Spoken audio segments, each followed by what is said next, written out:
저는 오늘 여러분과 함께 구약 사사시대의 영적 교훈이라는 제목으로 사사기 2장 1절에서 5절을 본문으로 설교하도록 하겠습니다. 제가 본문을 읽겠습니다.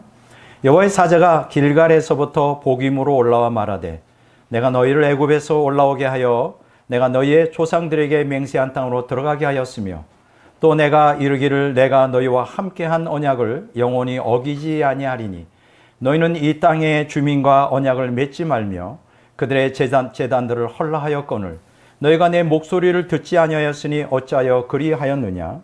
그러므로 내가 또 말하기를 내가 그들을 너희 앞에서 쫓아내지 아니하리니 그들이 너희 옆구리에 가시가 될 것이며 그들의 신들이 너희에게 올무가 되리라 하였노라. 여호와의 사자가 이스라엘 모든 자손에게 이 말씀을 이르매 백성이 소리를 높여 운지라.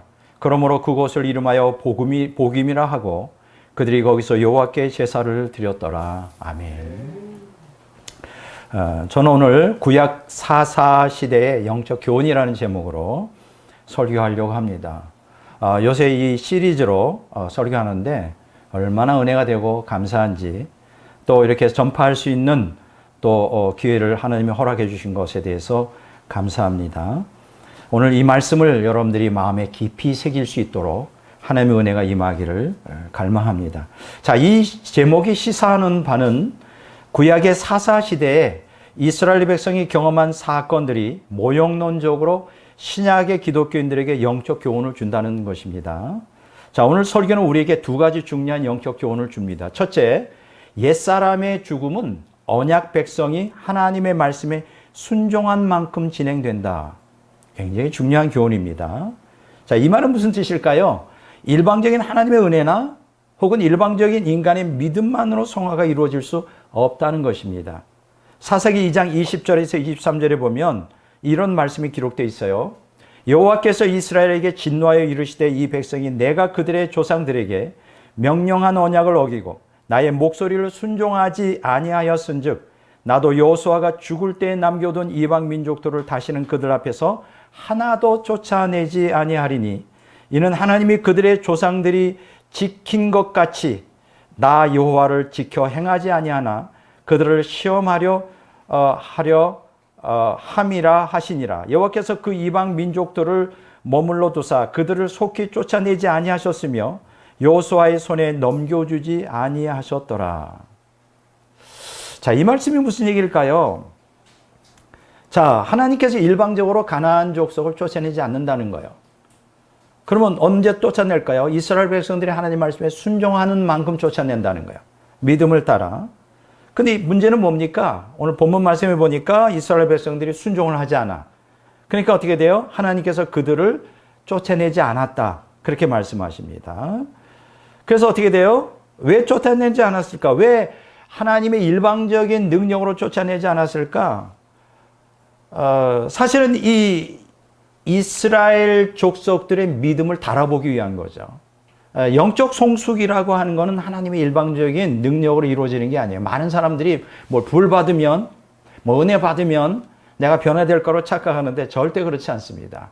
영적 성숙은 하나님의 은혜와 인간의 믿음이 함께 연합될 때 이루어지는 거예요. 그러니까 아무리 하나님이 일방적으로 가나안 족속을 쫓아낸다 한들 저들이 영적 성숙이 이루어질 수 없는 거예요. 굉장히 중요한 진리입니다. 그래서 오늘 본 말씀이 그렇게 말씀을 하고 있는데 같은 말씀이 신명기 8장 2절 혹은 사사기 3장 4절에 보면 기록되어 있어요. 자, 둘째. 자, 하나님의 말씀에 순종하여 옛사람과 투쟁하지 않으면 죄의 속박이 되어 고통당한다. 자, 하나님의 말씀에 왜 우리가 순종해야 되는지에 그 대한 이유에 대한 를 여기서 이제 설명해 주고 있는데 왜 우리가 순종해야 될까 말씀에. 그리고 왜 옛사람에 대항하여 투쟁해야 될까? 투쟁하지 않고 옛사람이 완전히 지배당하면 어떻게 됩니까? 죄의 속박에 사로잡혀요. 그렇게 되면 어떻게 될까요? 죄의 속박으로 말미암아 극심한 고통을 당하게 됩니다. 이게 하나의 영적 원리예요.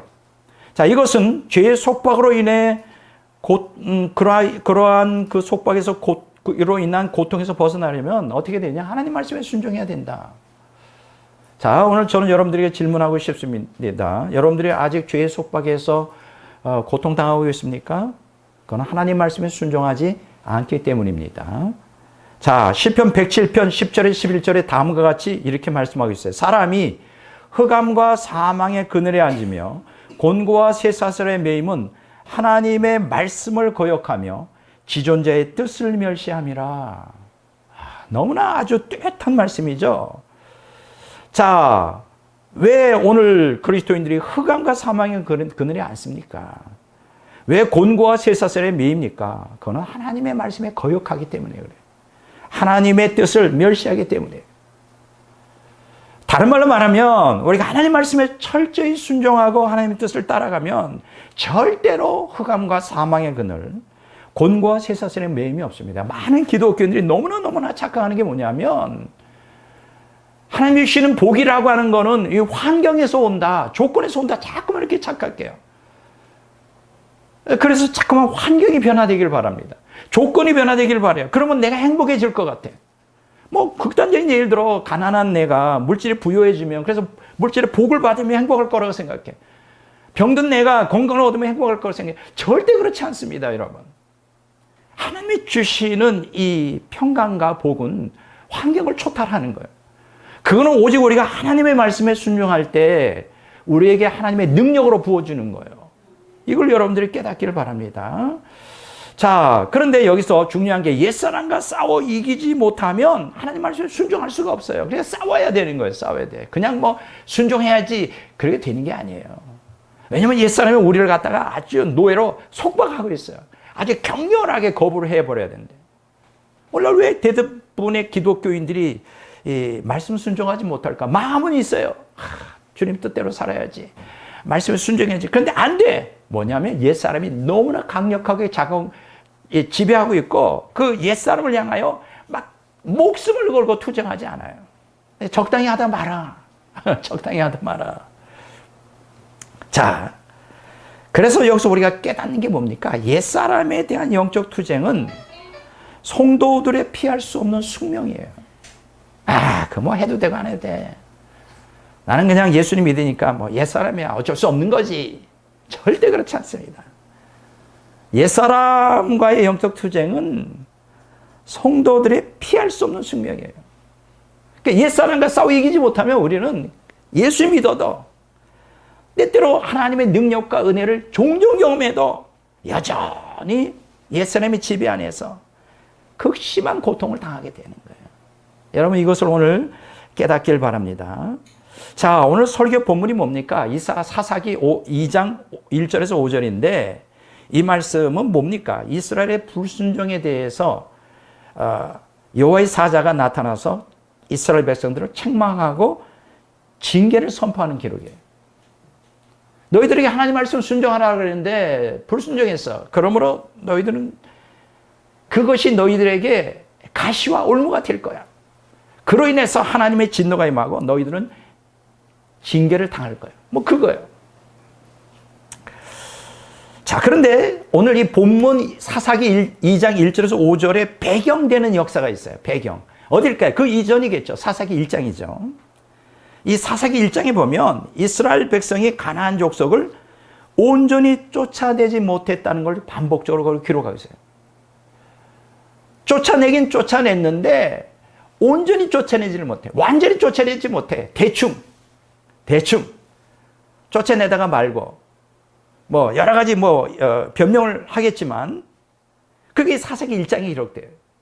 그래서 오늘 본문 말씀 사사기 2장 1절 5절에 왜 쫓아내지 않았느냐 책망하면서 쫓아내지 않으면 어떻게 되는지 이 비극을 이제 여호와의 사자 예수 그리스도죠. 성육신 이전의 예수 그리스도인데 그분이 나타나서 이제 설명을 하는 거예요. 자, 그러면 한마디로 말해서 가나안 족속 쫓아내지 못한 이유가 뭐예요? 뭐 변명은 많겠지만 간단해요. 여호와의 말씀에 순종 안 해서 그래요. 여러분 하나님 말씀에 순종해야 돼요. 근데 이제 좀 제가 설교를 진행하면서 여러 가지 이유를 듭니다. 순종할 수 없는 상황을 얘기를 해요. 자, 한번 진행해 볼까요? 너무 재밌습니다. 사사기, 오늘은 사실 사사기 1장에서 22장까지의 전체의 사사기를 구속사적으로, 모형론적으로 지금 오늘 기독교인들에게 적용해서 해석하고 있습니다. 처음에 굉장히 이게 사실은 어렵거든요. 본질을 파악하는 게 어려워요. 그래서 사실 이것을 4번에 걸쳐서 이스라엘 백성들의 정복, 가나안 정복 역사, 그 다음에 이제 오늘은 사사시대 전체를 다룰 거고, 다음 시간에 뭐냐? 또 재밌어요. 구약 왕정시대 영적 교훈을 다룰 겁니다. 사울왕 시대, 다윗왕 시대, 솔로몬왕 시대, 그리고 북왕국, 남왕국 이스라엘 전체에서 방대한 거죠. 그것을 갖다가 거기를 통해서 우리에게 주는 영적 교훈이 뭔가 너무나 뚜렷한 거예요. 이거는 어떤 신학으로도 이 역사적인 사실에 근거한 이 진리를 파괴할 수 없어요. 너무나 뚜렷하기 때문에. 구약 이스라엘 백성들이 역사적으로 경험한 이 영적 경험들이 오늘 신약의 성도들에게 그대로 적용돼요. 이걸 어떻게 다른 신학으로 이걸 변개할 수 있겠어요? 그래서 제가 요새 사실 설교 준비가 너무 힘들어요, 사실은. 힘들지만 너무 행복합니다. 이게 그냥 구약의 이스라엘 역사가 다 간파가 되는 거예요. 진리로 그냥 꿰뚫어지는 거예요. 오늘 두 번째 시간에 이제 그렇게 하게 되는 겁니다. 자, 어쨌든 오늘 본문 말씀 사사기 2장 1절 5절에 보면 이스라엘 백성들이 가나안 족속을 쫓아내지 못한 이유에 대해서 여호와의 사자가 단순하게 얘기합니다. 뭐라고요? 여호와의 말씀에 순종하지 않았었다. 불순종하기 때문이다. 쉽게 얘기하면 여호와의 말씀에 불순종하면 쫓아낼 수밖에 없는데 원인은 불순종이야, 불순종. 그에 대해서 얘기하고 있어요. 자, 사사기 2장 2절 한번 보겠습니다. 너희는 이 땅의 주민과 언약을 맺지 말며 그들의 제단들을 헐라하였거늘 너희가 내 목소리를 듣지 아니하였으니 어찌하여 그리하였느냐. 책망하는 거잖아요. 내가 분명히 얘기했지. 출애굽 때부터 계속해서 끊임없이 가나안 정복 들어가서 가나안 족속과 절대 언약 맺지 말고 가나안 7족을 다 진멸하고 가나안 우상들을 다 파괴하라고 했지. 근데 왜 말을 안 들어? 이거죠. 오늘 그리스도인들에게도 그대로 적용돼요. 오늘 거기에 변명의 여지가 없어요. 왜 우리가 옛사람에서 벗어나지 못할까? 뭐 여러 가지 이유를 들겠죠. 뭐 간단해요. 하나님 말씀에 순종 안 하기 때문에 그래요. 내가 옛사람을 이기지 못하고 여전히 옛사람의 속박 가운데 있다면 그건 하나님의 책임이 아니라 우리의 책임이라고. 그거는 하나님의 말씀에 불순종했기 때문에. 그러면 내가 이렇게 생각하면 돼요. 옛사람을 이기지 못하고 나 그 속박 가운데 있다. 여전히 그리스도인으로서의 참된 행복과 평화를 누리지 못하고 있다. 그거는 내가 지금 하나님 말씀에 불순종하고 있는 거구나. 간단해요. 원리는 심플합니다. 자, 이렇게 이제 사사기 2장 1절에서 5절에 말씀을 하는데 오늘 본문 말씀 가운데 사사기 2장 3절에 보면 하나님의 말씀에 불순종한 결과가 어떻게 될 건가 설명해 주고 있어요. 잘 들으세요. 가나안 7족이 이스라엘 백성의 옆구리에 뭐가 된다? 가시가 된다 그랬어요. 여러분, 옆구리에 가시가 이렇게 된다. 얼마나 고통스러울까? 똑같은 얘기를 이미 사사기 2장 이전에 광야에서 출애굽제 2세대에게 또 경고합니다. 민수기 33장 55절에 보면. 그리고 마지막 여호수아에 의하여 그가 가나안 땅에 정복에 들어가면서 그가 죽기 전에 또 다시 마지막으로 경고해요. 여호수아서 23장 13절에 보면 너희들이 가나안 7족을 멸하지 않으면 그들이 너희 옆구리에 가시가 될 거예요.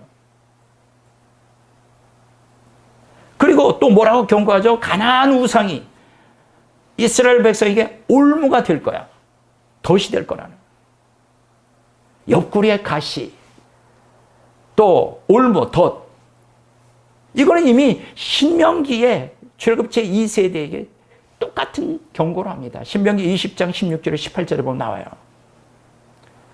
그러면서 신명기 7장 1절에서 5절, 지난번 설교의 본문이었죠. 요 신명기 7장 1절 5절에 보면 이스라엘 백성들이 하나님 명령을 불순종할 경우, 쉽게 얘기하면 가나안 족속과 가나안 우상을 진멸하고 파괴하지 않을 경우 어떻게 되느냐? 하나님께서 이스라엘 백성을 떠날 수밖에 없다.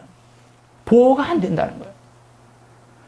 그럴 뿐 아니라 하나님의 진노가 나타나서 결국 이스라엘 백성들은 멸망하게 될 것이다. 이걸 엄중한 경고를 하고 있는 거예요. 신명기 7장 4절 읽어볼까요? 그가 내 아들을 유혹하여 그가 여호와를 떠나고 다른 신들을 섬기게 함으로 여호와께서 너에게 진노하사 갑자기 너희를 멸하실 것이니라. 여기서 그가는 단수가 아니라 영어 성경에 보면 네이라고 그랬어요. 여기 그들은 뭡니까? 가나안 족속이죠. 왜 가나안 족속을 진멸해야 되느냐?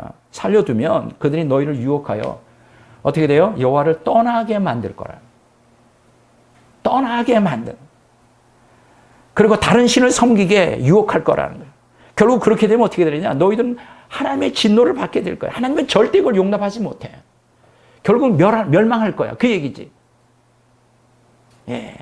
즉시로 멸망할 거야. 예. 여기 NIV 성경에 보면 참 제가 재미있는 번역인데 For they will turn your sons away from following me to serve other gods. 이렇게 되어 있죠. 근데 그들이 가나안 족속들이 너희 자손들을 나를 따르는 데서 돌이켜 다른 신들을 섬기도록 그렇게 돌이키게 할 것이다. 결국 그렇게 되면 어떻게 되냐? 하나님의 진노가 너희들에게 불같이 임하여, 불불 타오른단 말이야. Against you will quickly destroy you. 너희는 아주 즉시로 하나님이 너희를 멸망시킬 것이다. 무서운 경고 아니에요? 이거 불신자에게 한 얘기 아니에요. 거듭났다는 언약 백성에게 한 얘기예요. 언약 백성들에게 한 얘기입니다. 자, 이미 신명기 7장 4절에 출애굽기 2세대에게 요 모세가 경고한 거예요. 근데 그것을 이스라엘 백성도 어떻게 했어요? 여호수아가 또 경고했고 민수기 또 경고했지만 귀담아 듣습니까? 안 됐죠. 어떻게 됐어요? 오늘 본문 말씀에 있는 말씀처럼 여호와의 사자가 나타나서 너희들이 순종하는데 순종하지 않았잖아.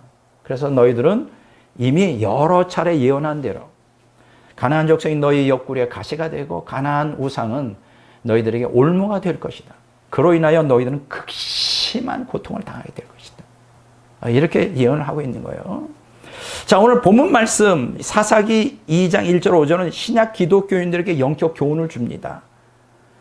즉 모형론적으로 가나안 족속은 이미 우리가 언급한 대로 7종 죄악성을 의미한다고 했죠. 가나안 우상은 부패한 정력을 의미한다고 했죠. 자, 기독교 거듭난 기독교인이라 할지라도 하나님의 말씀에 불순종하여 이 7종 죄악성과 부패한 정욕으로 구성된 옛사람을 따라 살면 어떻게 될까? 아주 뚜렷합니다. 멸망할 수 있다. 이스라엘 백성들이 멸망한 것처럼 멸망한다. 이것이 사사기가 우리에게 가르치는 핵심이에요. 저는 안타까운 것은 제가 신학을 오래 하다 보니까 대부분의 신학자들은 거듭난 신자에 대해서는 얘기를 안 하더라고요. 거듭난 신자들이 옛사람으로 인하여 멸망할 수 있다는 것을 가르치는 신학자가 거의 없는 것 같아요. 내가 볼 때. 이게 좀 안타까운 거예요. 성경 그렇게 가르치지 않잖아요. 언약 백성도 망할 수 있다. 여기서 우리가 깨닫게 되는 게 뭡니까? 이 옛사람과의 투쟁이 얼마나 중요한가를 깨닫게 됩니다. 무시하면 안 돼요. 이스라엘 백성들은 무시해버렸어. 아, 나는 언약 백성이니까. 나는 하나님을 믿으니까. 그래도 멸망했어. 이걸 오늘 이 말씀을 통해 깨닫기를 바랍니다. 자, 오늘 세 가지 측면에서 오늘 사사기를 분석하여 오늘 말씀을 나누고자 합니다. 첫째, 뭐냐? 가나안 족속의 속박으로부터 오는 극심한 고통. 예. 자, 사사기 1장에 보면 이스라엘 백성이 가나안 족속을 온전히 쫓아내지 못한 사실을 쭉 기록하고 있어요. 쫓아내지 못했다. 자, 그런데 아주 굉장히 흥미로운 사실을 발견하게 됩니다. 왜 쫓아내지 못했을까? 이 가나안 족속을 쫓아내지 못한 이유에 대하여 자, 이스라엘 백성 측면에서 변명을 하는 거예요. 이런 것 때문에 쫓아지지 못했다. 이게 두 가지로 제가 설명할 수 있어요. 잘 들어보세요. 첫째 뭐냐? 그건 우리들에게 그대로 적용돼요. 내가 옛사람과 싸워 이겨야 된다. 가나안 쪽을 진멸하듯이 죄악성을 죽여버리고 또 가나안 우상, 그게 부패한 정력을 갖다가 그 파괴해야 된다 하면, 옛사람을 파괴해야 된다, 옛사람을 죽여야 된다, 이렇게 하면, 누가 그걸 그렇게 하겠어요? 할 수 있겠어요? 이 타락한 세상에서 타락한 본성을 가지고 잠깐 변명한단 말이에요. 한번 변명 들어볼래요? 첫째, 이스라엘 백성들은 어떻게 쫓아내지 못했을까? 이스라엘 백성은 가나안 족속이 철병거로 무장하고 있어 쫓아내지 못했다. 변명하는 거예요. 철병거. 여러분, 이스라엘 백성들은 철을 갖고 있지 못해요. 그때는 동시대예요. 그러니까 동으로 만든 무기하고 철로 만든 무기가 부딪히면 철이 이기는 거지. 그렇죠? 그 왜 못 쫓아냈을까? 변명. 철병기를 갖고 있었어요. 못 쫓아내는 거예요. 사사기 1장 19절에 이런 말씀이 있어요. 여호와께서 유다와 함께 계셨으므로 그가 산지 주민을 쫓아내었으나 골짜기의 주민들은 철병거가 있으므로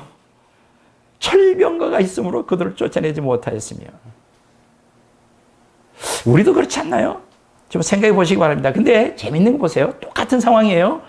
여호수아가 살아있을 때는 이 철병거를 가진 가나안 족속에 대해서 어떻게 대항했는지 보세요. 여호수아서 17장 16절 18절에 보면 요셉 자손이 가나안 족속에게 철병거가 있어 쫓아낼 수 없다고 여호수아 앞에서 변명을 합니다. 우리 못해요. 저 사람들은 무서워요. 그냥 여호수아가 뭐라고 했어요? 능히 그들을 쫓아낼 수 있다. 그럼 여호수아가 뭘 믿고 배짱을 가지고 그런 얘기를 했을까요? 여호수아는 환경보다 하나님의 말씀을 믿고 순종하는 신앙의 사람. 이게 포인트예요. 오늘 우리에게 필요한 게 뭐냐? 신앙의 믿음이에요. 하나님의 말씀을 붙들고 약속을 붙들고 영적 투쟁하면 반드시 이기게 돼 있어요. 이스라엘 백성이 뭐냐? 철병거 자꾸 변명하는 거예요. 철병거. 이거는 우리에게 영적 교훈을 줍니다. 즉 모형론적으로 7종 죄악성에 대한 승리는 인간의 환경이나 조건이 아닌 하나님의 말씀에 대한 신뢰와 순종이 있다는 사실이에요. 여러분의 힘만 가지고는 여러분의 죄악성을 이길 수 없어요.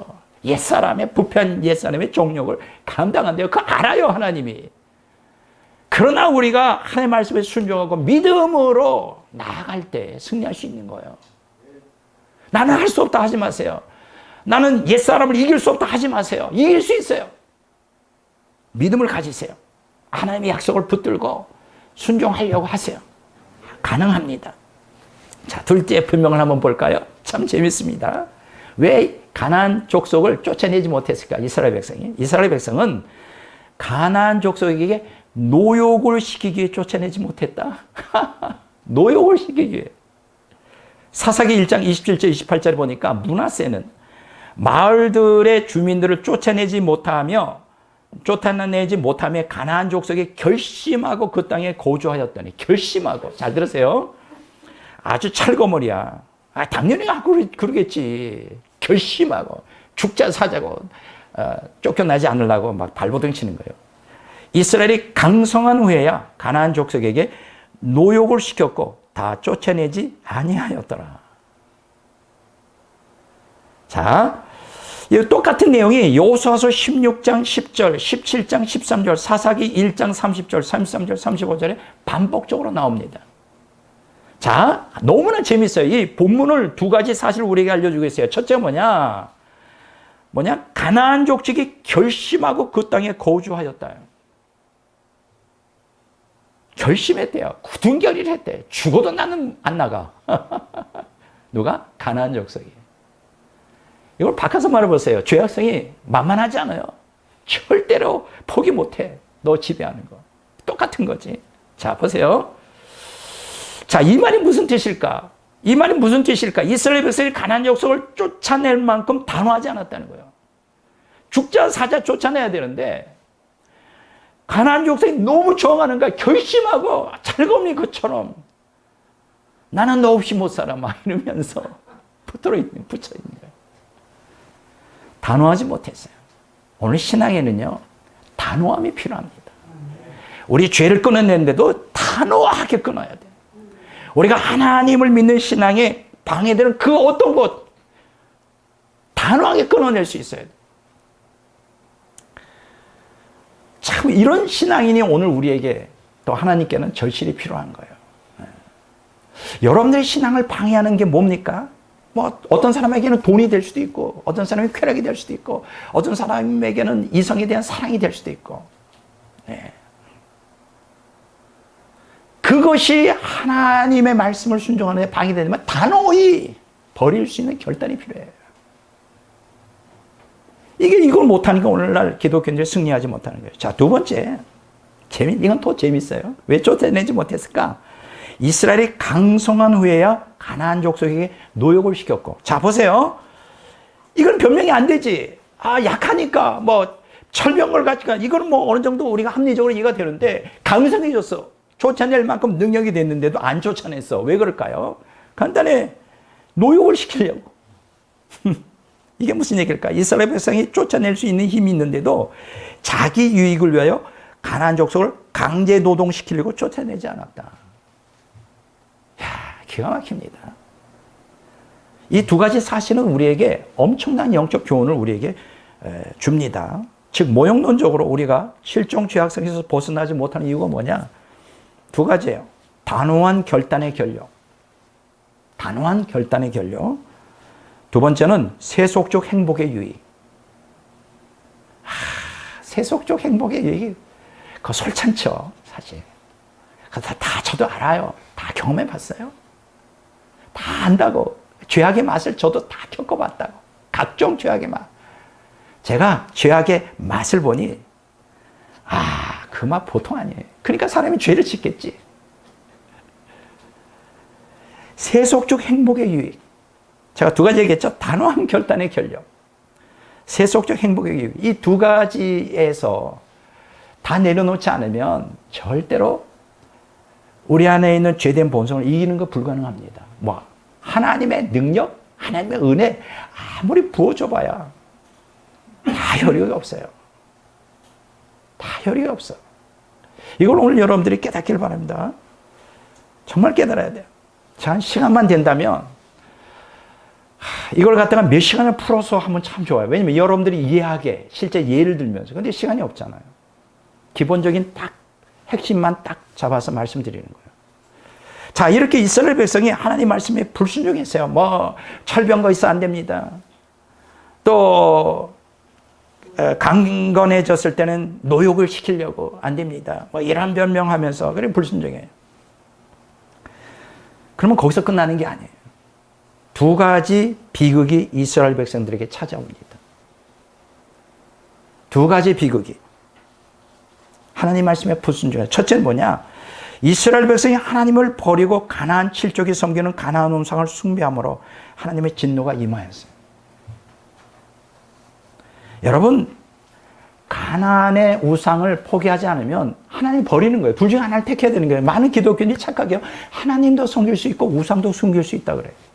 하나님도 사랑하고 세상도 사랑할 수 있다 그래요. 하나님도 사랑하고 옛사람의 욕망도 사랑할 수 있다고 두 가지 다 겸비하여 천국할 수 있다. 절대 성경, 신구약 성경 그렇게 둘 중에 하나를 택해야 돼요. 이스라엘 백성이 뭘 택했어요? 하나님을 버리고 뭘 택했어? 이스라엘 백성의 가나안 칠족이 섬기는 가나안 우상을 섬겨요. 그럼 어떻게 돼요? 하나님을 버리게 되면 어떻게 돼요? 거기 끝나지 않아요. 하나님의 진노가 임합니다. 하나님의 진노가 임해요. 자, 사사기 2장 1절 13절에 보면 이스라엘 자손이 여호와의 목전에 악을 행하여 바알들을 섬기며 애굽 땅에서 그들을 인도하여 내신 그들의 조상들의 하나님 여호와를 버리고 다른 신들 곧 그들의 주위에 있는 백성의 신들을 따라 그들에게 절하여 여호와를 진노하게 하셨을 때 곧 그들이 여호와를 버리고 바알과 아스타로스를 섬겼으므로. 여기서 버리고라는 단어가 반복되어 나오죠. 두 번이나. 버리고. 누구를? 여호와를 버리고. 우상을 섬긴 거예요. 그러면 어떻게 돼요? 진노가 임합니다. 여러분, 모르겠어요? 많은 기독교인들이 하나님을 두려워하지 않아. 하나님의 진노가 얼마나 무서운지를 잘 몰라. 우습게 알아, 하나님을. 약간 치맥기가 있어. 너무 오래 사시니까. 우리가 볼 때는 염겁에. 너무, 그래서 고대로부터 존재하시는 그래서 이제 요새는 하나님도 좀 치맥기가 있는 노인으로 취급하는데 절대 하나님은 그런 분 아니세요. 변함이 없으세요. 총명하게 이런 말할 수가 없어요. 여러분, 하나님의 진노가 얼마나 무서운지 여러분. 나는 기독교인들이 좀 깨달아. 그러면 죄를 짓는 것을 두려워할 것 같아. 우습게 하니까 죄 짓는 것을 두려워하잖아요. 자, 두 번째 뭐냐? 자, 제가 뭐라 그랬어요? 첫 번째는 이스라엘 백성이 하나님을 버리고 가나안 7족의 성경은 가나안 우상을 섬기게 되니까 하나님의 진노가 임하였다. 자, 두 번째, 이건 또 아주 심각한 거죠. 하나님은 이스라엘 백성을 가나안 족속에게 넘겨주어요. 하나님께 순종하지 않으니까 그냥 내버려둬, 넘겨줘. 노예 상태로 살게 내버려둬. 이걸 좀 어떤 측면에서 보면 이렇게 돼요. 우리가 하나님을 섬김으로 하나님 중심적으로 살면 하나님의 보호를 받아요. 근데 하나님 중심적으로 살지 않고 하나님의 보호의 막에서 이게 튕겨져 나가면 마귀가 공격해서 마귀의 종이 돼요. 이게 더 넘겨준다는 말을 좀 더 우리가 좀 깊이 해석하면 그런 뜻이 있어요. 그래서 넘겨줘서 저들의 속박을 당해. 가나안 7족이 이스라엘 백성들에게 선을 베풀지 않아요. 속박을 당해. 그로 인해 극심한 고통을 당하게 돼요.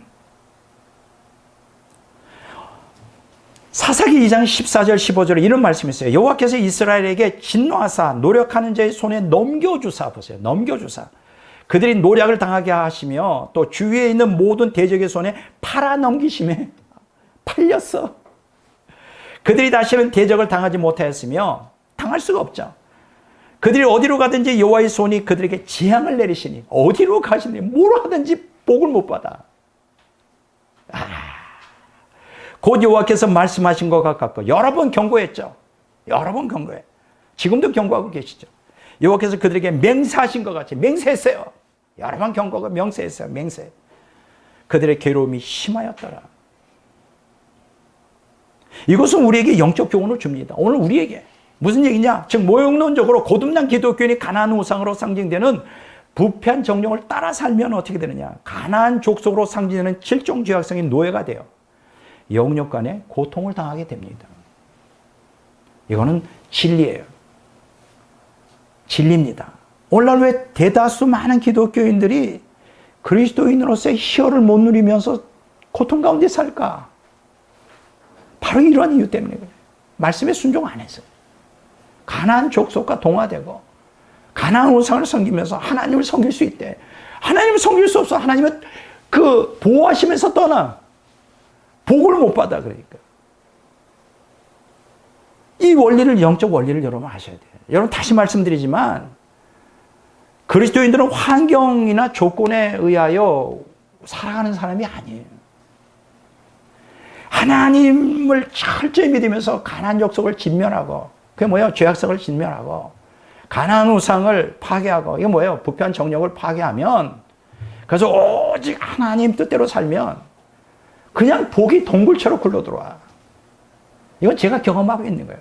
근데 아무리 얘기를 해도 못 알아듣잖아요. 불신 때문에 그래요. 불신. 이 완악한 마음 때문에. 정말 여러분들이 이 땅에서 행복하기를 원해요. 정말 이 땅에서 하나님의 보호하심 속에 형통하기를 바랍니까? 하나님의 말씀에 순종하세요. 하라는 대로 하세요. 옛사람을 죽이세요. 그거밖에 없어요. 다른 방법이 없다고. 자, 두 번째. 이스라엘 백성의 부르짖음과 하나님의 은혜. 두 번째 타이틀이에요. 자, 사사기의 본론에 속하는 부분인데, 이게 사사기 3장 7절에서 16장 31절까지 하나의 그림을 형성하고 있어요. 어디라고요? 그러니까 사사기 1장부터 사사기 1장 1절에서 사사기 3장 6절까지는 서론 부분에 속해요. 서론 부분. 그리고 본론 부분이 이제 사사기 3장 7절에서 16장 31절까지 하고, 결론 부분이 사사기 17장 18장이 한 텀이고 19장에서 21장까지 결론 부분이 되는 거예요. 이해가 되죠? 그러니까 서론, 본론, 결론, 이렇게 세 가지로 나눠지는 거예요. 자, 오늘은 이제 본론이에요, 지금.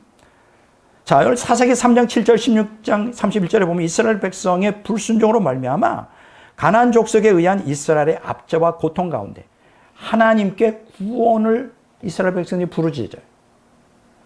그래도 이렇게 말씀을 안 듣고 그래도 언약 백성이라 썩어도 준치야. 이게 얼마나 감사한지 몰라요. 썩어도 준치라고, 그래도 딸이 언약 백성이라고 하나님을 믿기는 믿어. 나는 그래서 옛사람이 지배받고 고통 가운데 있는 그리스도인들에게 희망의 메시지를 전합니다. 포기하지 마세요. 썩어도 진치라고 하나님께서 언약 백성을 인정해. 막 이제 말씀을 불순종하여 막 가나안 7족을 그냥 동화되고 죽이지 않고 진멸하지 않고 가나안 우상을 파괴하지 않고 그냥 융화돼서 고통을 당하는데도 그럼 어떻게 했을까? 구원을 요청할 때는 하나님밖에 없는 거지. 난 그것 또한 감사해요. 그것 또한 감사해요. 부르짖어요. 더 살려달라고. 염치도 없지만 뭐 염치가 어디 있어. 내가 살아야 되니까. 난 여러분들에게 구합니다. 이 말씀을 듣는 여러분들을 부르짖으세요. 염치 불고 예수의 피를 의지하세요. 이렇게 부르짖을 때 하나님 어떻게 했을까? 하나님이 사사들을 사사 보내서 압제해서 구원해내요. 건져내 또. 자, 우리 하나님 좋으신 분이지. 나 같으면 안 해. 너희들 또 배반할 거 아니야. 아, 끝이야. 나 부르지도 마. 근데 하나님 얼마나 긍휼이, 난 이게 또 너무 좋아. 긍휼이 하나님. 근데 문제는 뭐냐면 앞에서 구원 받잖아요. 그러면 주님 뜻대로 살아야 될 거 아니야. 할렐루야 하면 또 범죄를 해. 또 범죄하여 또 타락하고 죄를 범해. 그럼 또 죽는다고 또 부르짖어. 그러면 또 하나님의 긍휼을 또 사사를 보내서 건져. 그걸 몇 번 반복하는지 알아요? 사사기 3장 7절 16장 31절까지 6번이나. 6번이나 반복적으로 악순환을 해요. 나는 오늘 대다수 기독교인들이 그렇지 않나 생각해요. 오늘 지금 제가 설교하는 거 다 우리가 경험하는 거예요. 그리스도인으로서. 분명히 옛사람이 지배받는 사람들은 거듭났다 할지라도 고통이 있어요. 편안이 없어.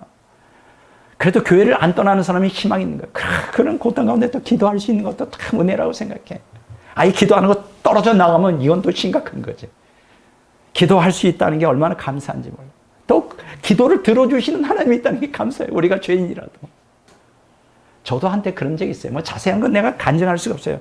너무나 나쁜 간증을 하면 인기가 떨어지기 때문에 어느 정도는 저를 캄프라치 해야 돼. 약간. 다 하려고 하지 마요. 제가 그런 때가 있었어요. 절망 가운데 하나님의 뜻을 거역하고 내 마음대로 살다가 고통 가운데 하나님께 기도했어요. 살려달라고. 그러니까 살려주시더라고요. 그래서 또 신학자로 세워주시고 오늘날까지 또 이렇게 말씀을 선포하는 신학자가 된 거예요. 나는 그게 얼마나 감사한지 몰라. 나는 여러분들 어떤 죄 가운데 있든지 절망하지 마세요. 어떤 사람은 절망하고 자살해. 이거는 어리석은 거예요. 하나님께 부르짖어요. 염치는 없지만 하나님은 구원해 주세요. 물론 보장은 못합니다.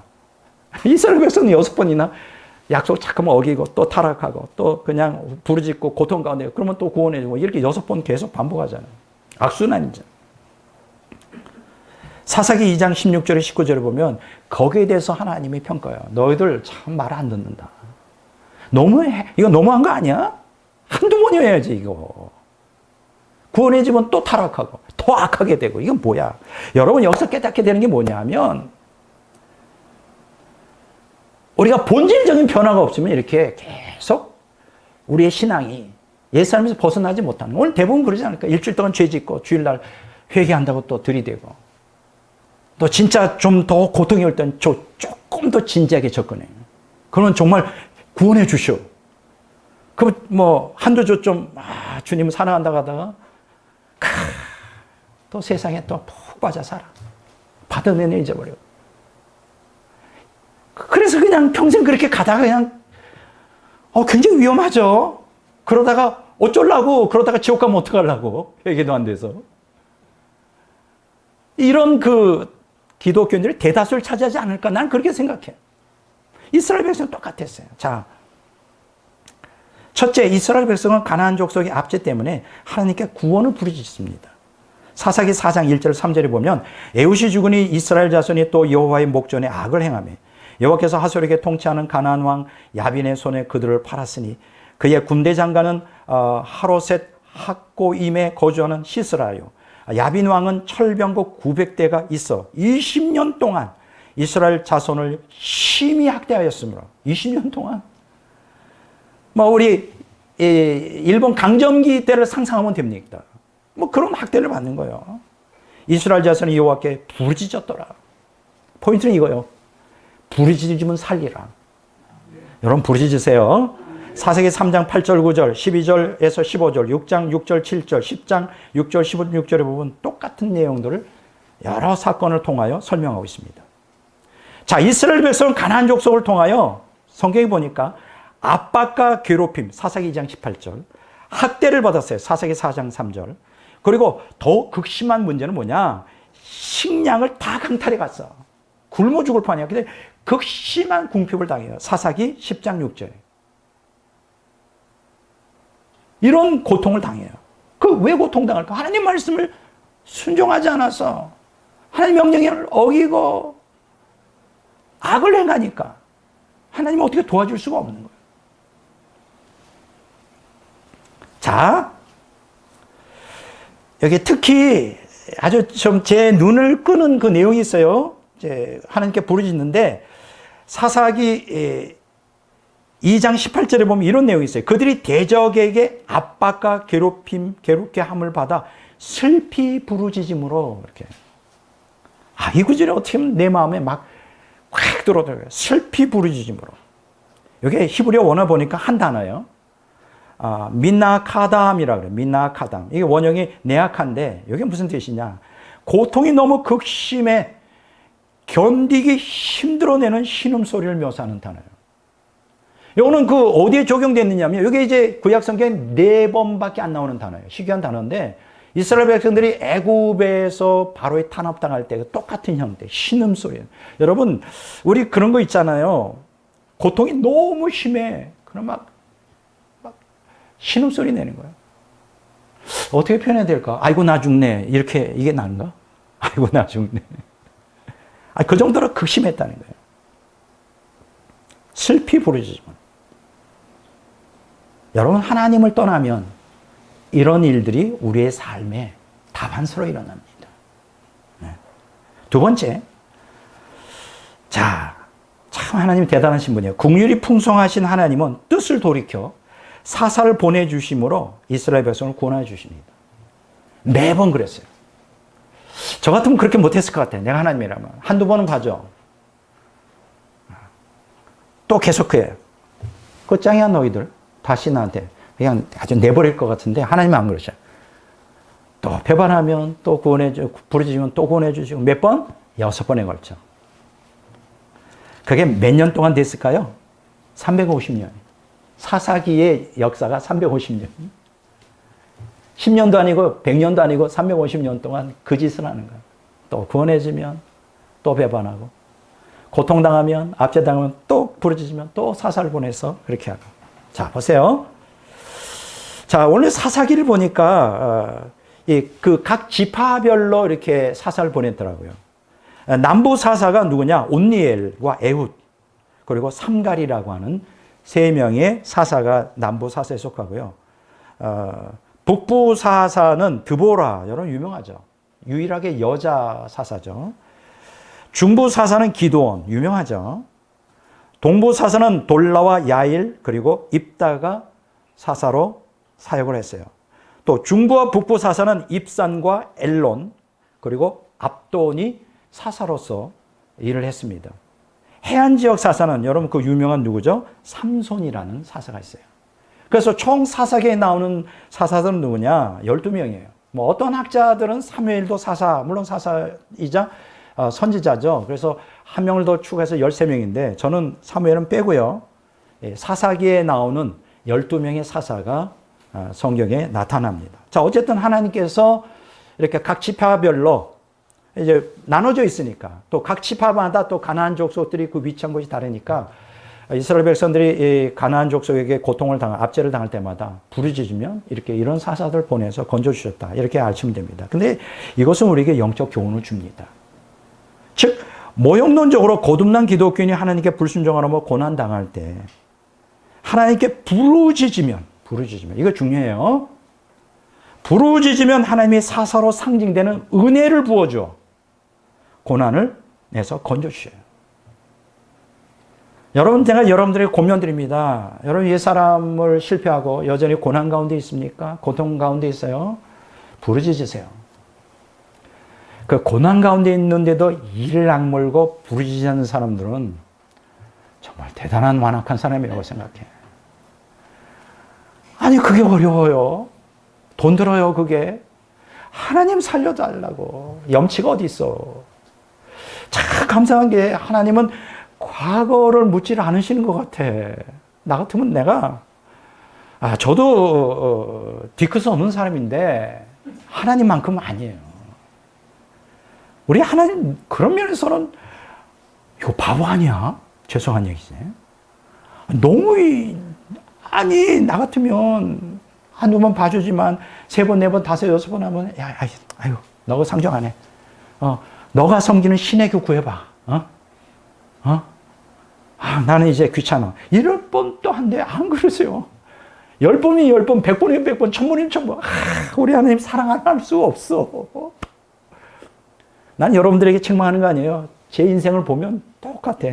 제가 제 체면 때문에 얘기는 안 하지만 제 과거의 삶에도 그런 일들이 너무 많았다. 근데 지금은 안 그래요. 염치가 있지, 사람이.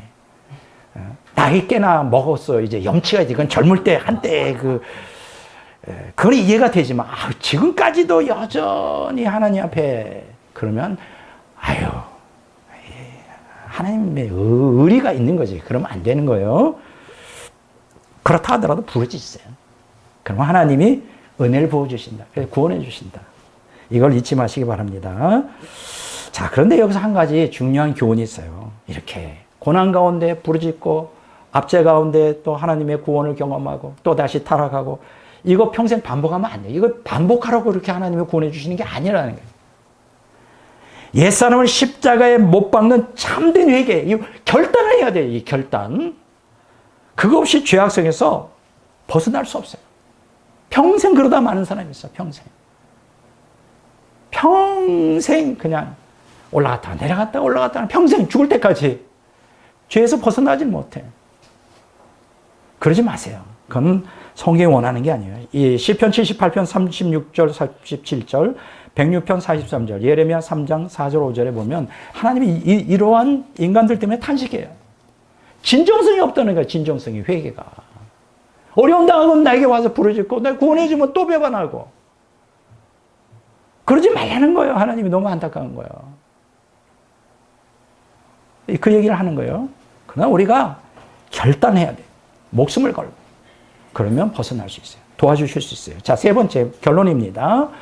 자, 이스라엘의 신앙적 도덕적 타락을 통한 배경. 자, 이제 우리가 서론 부분에서 사사기 1장 1절에서 3장 6절까지 서론에서 쭉 얘기를 했고, 이제 본론은 뭐예요?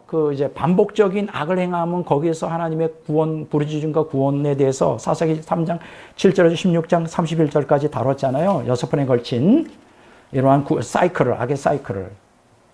결론 부분이 뭐냐면 사사기 17장에 21장인데 뭐냐? 이 진정성 없이 계속 어려울 때마다 하나님께 부르짖어 구원받고 이렇게 진정성 없는 이러한 신앙의 결과가 어떻게 되느냐? 사사기 17장, 21장이 우리에게 보여줘요. 그게 뭐냐면 이게 이제 사사기 전체가 350년 동안 진행되는데 그 가운데 결론 부분이에요. 대표적 두 사건을 통해 진정성 없는 회개의 결과가 뭐냐? 신앙적, 도덕적 타락을 통한 배교를 기록하고 있는 거예요. 이거 굉장히 무서운 겁니다. 그러니까 여러분들이 진정성 있게 하나님 앞에 회개를 하고 돌이키고 하나님 뜻에 순종해야 돼요. 옛사람이 질질 끌려가고 회개하는 흉내만 내고 신앙생활하는 흉내만 내면 결과가 어떻게 되느냐? 결과가 그게 사사기 17장에 21장이 우리에게 주는 거예요. 이스라엘 백성들이 진정성 있는 회개를 안 했어요. 자, 이 시대, 그러니까 사사기 17장에서 21장까지의 요절이 되는 사사기 11장 6절 초반부에 사사기 21장 5절에 이 종결부에 똑같은 한 문장이 나오는데 그게 뭔지 알아요? 그때에는 사람마다 자기 소견에 옳은 대로 행하였더라. 언제? 사사시대. 이게 뭐예요? 공동번역이면 그때는 사람마다 제멋대로 하던 시대였다. 제멋대로. 자기가 중심인 거예요. 옛사람의 변혁이 안 된 거예요. 그렇게 하나님께서 이스라엘 백성을 칠족에 의하여 고난을 당하게 하시면 이렇게 하면 안 되겠구나 깨닫고 돌이켜서 이제 하나님 뜻대로 살아야 되는데 회개의 열매를 맺어야 되는데 그렇게 안 했어. 350년 동안 계속 하나님을 떠나지는 않았지만 본질적인 회개가 없어. 그러니까 어떻게 돼요? 제멋대로 사는 거예요. 하나님 말씀 부재예요. 이게 오늘 현대 기독교인 문제가 아닌가 나는 그렇게 생각해요. 말씀 부재. 말씀이 그 안에 없는 거. 자, 사사시대를 한마디로 말하면 뭐냐? 무법시대다. 무법시대라고 제가 얘기해요. 무법천지 아시죠? 자, 이것은 가나안 7족을 진멸하고 가나안 우상을 파괴하라는 하나님의 명령을 무시한 결과예요. 여러분 이렇게 하나님의 명령을 무시하면 어떻게 되느냐? 무법천지 이러한 결과, 배교에 이르게 됩니다. 이것은 가나안 7족을 진멸하고 가나안 우상을 파괴하라는 하나님의 명령을 무시한 결과인데 이럴 때 언약 백성이라 할지라도 하나님의 말씀을 떠나 타락한 본성을 따라 행할 때 신앙적, 도덕적 타락을 통해 결국 어떻게 되냐? 배교를 피할 수가 없는 거예요. 이 결단 내리셔야 돼요. 옛사람을 죽이든지 여러분이 배교하든지 하나님이 계속 건져준다 하더라도 본질적인 변화가 없는 거예요. 자, 이 사사기 17장에서 21장은 두 가지로 나눕니다. 첫째, 신앙적 타락을 통한 배교예요. 사사기 17장에서 18장이 나와요. 이게 우상숭배죠. 이게 굉장히 방대한 내용인데 내가 추격을 했어요. 몇 줄로. 잘 들어보세요. 신앙적 타락을 통한 배교가 어떻게 이루어졌는가. 에브라임 산지에 사는 미가의 어머니는 아들이 여호와께 복받도록 하기 위해 신상과 에봇 그리고 드라빔을 만들어요. 그 자기 아들을 거기에 신당의 산당의 제사장으로 삼습니다. 웃기죠? 마음대로 하는 거야. 마음대로. 자기 마음대로. 왜? 복받기 위해서. 그런데 나중에 아들 대신해서 떠돌아다니는 레위 청년이 있었어요. 레위가 원래는 제사장 지파잖아요. 이게 가난하지. 뭐 땅도 없고. 하나님을 잘 섬기면 하나님이 먹을 걸 주시는데 가난하지. 그러니까 이때 당시에 레위 지파가 완전히 그냥 하나님을 떠나니까 그냥 떠돌이들, 불황아처럼 사는 사람들이 많았어요. 근데 그런 사람 중에 하나가 레위 청년이 오다 가다가 이제 미가의 집에 들린 거예요. 보니까 당신이 뭐냐? 레위 사람이다. 그러니까, 그러면 당연히 우리 집 제사장으로 삼겠다. 페이도 하겠다. 그렇게 해서 레위 청년을 제사장으로 이제 영입하여 뭐라고 미가의 어머니가 고백했는지 알아요? 이제 마침내 신상을 모실 수 있게 되고 에봇과 드라빔이 뭐예요? 이게 이제 점치는 거로 그때 썼어요. 이런 것들이 다 갖춰지고 레위 출신의 제사장까지 세웠으니 마침내 하나님은 우리에게 큰 복을 주실 것이다. 말이 돼요? 아니 우상을 섬기는데 하나님 복을 주셔? 오늘 기독교는 똑같지 않아요? 기복주의. 기복주의 똑같아요. 마침내 하나님 복을 주신대. 이게 헷갈리는 거예요. 하나님하고 우상이 헷갈리는 거예요. 그런데 참 놀라운 거 있어요. 자, 18장에 보면, 그 다음 장에 보면, 이 소문을 들어요. 뭘 소문을 들어? 미가의 집에 이렇게 제사장이 있고, 막 신상이 있고, 막 뭔가 막 복 받는다는 막 소문이 들린 거예요. 이 소문을 누가 들었느냐? 단지파 사람이 들었어요. 단지파 자손이. 그래서 600명이 미가의 집을 공격해 들어옵니다. 그래서 이 단지파 600명, 자손 600명이 에봇과 드라빔 빼서 복 받으려고, 지네들도. 그리고 레위 제사 청년 있잖아요. 그걸 강탈해. 그리고 제사장으로 세워 자기 단지파에 거기서 신상을 놓고 숭배해. 이야. 이게 말이 돼요? 아니, 이게 말이 되냐고, 언약 백성이. 이게 무슨 신앙이야? 그러니까 이게 완전히 하나님 말씀이 없고 하나님 뜻대로 안 사니까 이게 완전히 가나안 족속의 풍습을 따라 그렇게 돼버린 거예요, 이 사람들이. 야, 기가 막혀. 이 당시 이스라엘의 여호와 신앙, 이 사람들이, 여러분 착각하지 마세요. 이 사람들이 여호와를 버리고 가나안 우상만 섬겼다는 거예요. 우상을 섬기면서 그게 여호와를 믿는 신앙이라고 생각한 거예요. 오늘 대다수의 기독교는 그렇잖아요. 이 영적 교훈을 우리에게 주는데 이 거듭난 기독교, 그러니까 이게 뭐냐 하면 이 당시 이스라엘의 여호와 신앙은 종교 혼합주의예요. 그러니까 우상을 여호와로 착각한 거예요. 그래서 여호와에 대한 우상 숭배의 형태를 띠고 있었어요. 그들이 열심히 여호와를 섬겼어요. 그런데 그들이 섬긴 거는 지들이 만드는 우상이었어요. 우리 기독교인들 그렇지 않나요? 똑같죠? 이건 우리에게 영적 교훈을 줍니다. 즉 거듭난 기독교인이 가나안 우상으로 상징되는 부패한 정욕을 죽이지 않으면 성경에 계시된 참된 하나님이 아닌 욕망을 채우기 위해 인간이 만든 거짓된 하나님을 섬기게 돼 있어요. 이걸 몰라요, 많은 기독교인들이.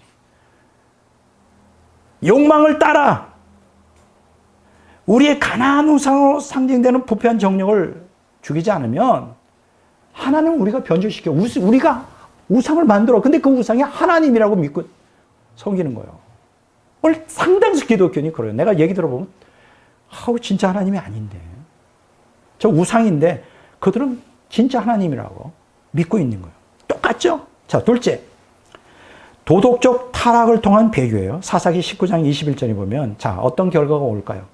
세상 풍습을 쫓게 됩니다. 에브라임 산지, 이것도 에브라임 산지에 어느 레위인이 첩이 있었어요. 레위인이 제사장 족속인데 첩까지 뒀어. 개판이지 완전히. 근데 그 첩이 바람을 핀 거예요. 행음을 했어요. 자기 집으로 도망갔어. 그래서 레위 사람이 이제 첩을 이제 데리러 간 거예요. 그 장인 집에. 그래서 달래가지고 집으로 데려오는 도중에 이제 해가 저물어. 그래서 베냐민 지파에 속해 있는 기브아에 이제 도착했는데, 이제 원래 이스라엘 사람들이 좋은 게 뭐냐면, 이 중동은 다 그렇지만, 이 여행객들을 이렇게 자기 집에 극진히 손님으로 모셔요. 그러면 복 받는다는 게 있나 봐. 그래서 이 레위인과 첩이 이제 기브아의 어느 노인집에 머물게 된 거예요. 손님으로. 그때 참 기가 막힌 일이 벌어집니다. 기브아의 악인들이 그 소식을 들은 거예요. 외부인이 들어왔다. 근데 그 레위인 남자를 성폭행하자. 기가 막히지. 남자를 성폭행하겠다는 거예요. 남자가. 이런 일이 언제 벌어졌죠? 창세기 19장 1절에서 11절에 보면 소돔의 죄악이었죠. 남자를 동성애하겠다는 거예요. 성폭행하겠다는 거야. 어느 정도 언약 백성이 타락했으면 어느 정도로 가나안 풍습에 물들어져. 그게 이제 가나안 풍습이에요. 동성애가. 그걸 죄로 여기지도 않는다. 성폭행하겠다고 행패를 부리니까 문을 두드리면서 문을 다 부술 정도로. 그러니까 이게 또 가관인 거라. 이렇게 되면 레위인이 위기를, 자기가 잘못하면 성폭행당하고 죽을 수도 있다는 생각 때문에 어떻게 했는지 알아요? 첩을 갖다가 내줬어. 내 대신 니네들 알아서 윤관을 하든지 폭행을 하든지 마음대로 하라고. 이것도 문제 아니에요? 내줘서 밤새도록 기브아 그 남자 악인들이 밤새도록 윤관해가지고 결국 새벽에 이 첩이 죽었어. 이제 여기서 이제 레위인이 열받은 거야. 그래서 첩의 시체를 갖다가 자기가 12구분, 이것도 이거 보면 참, 12등분으로 잘라가지고 이스라엘 각 지파에게 보냅니다.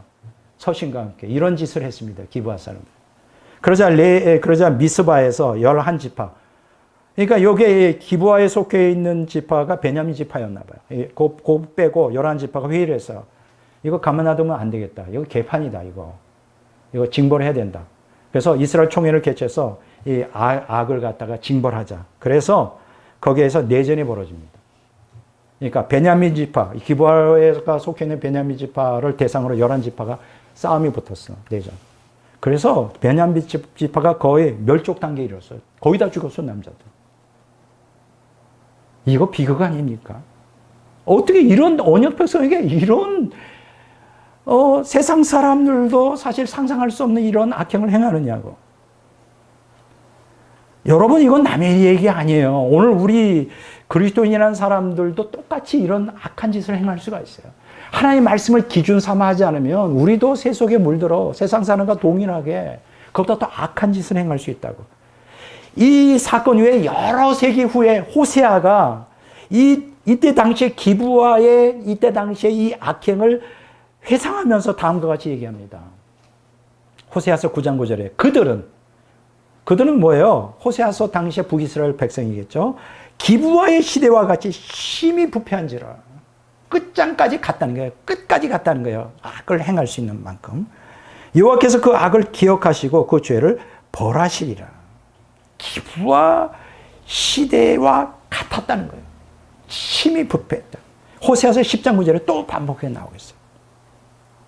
오늘 이 말씀을 통해 우리가 영적 교훈을 깨닫죠. 뭡니까? 즉 거듭난 기독교인이 가나안 7족으로 상징되는 죄악성을 죽이지 않으면 가나안 7족 속의 풍습과 같은 이 세상 풍습을 따라 도덕적으로 용납될 수 없는 극악한 범죄도 저지를 수 있다.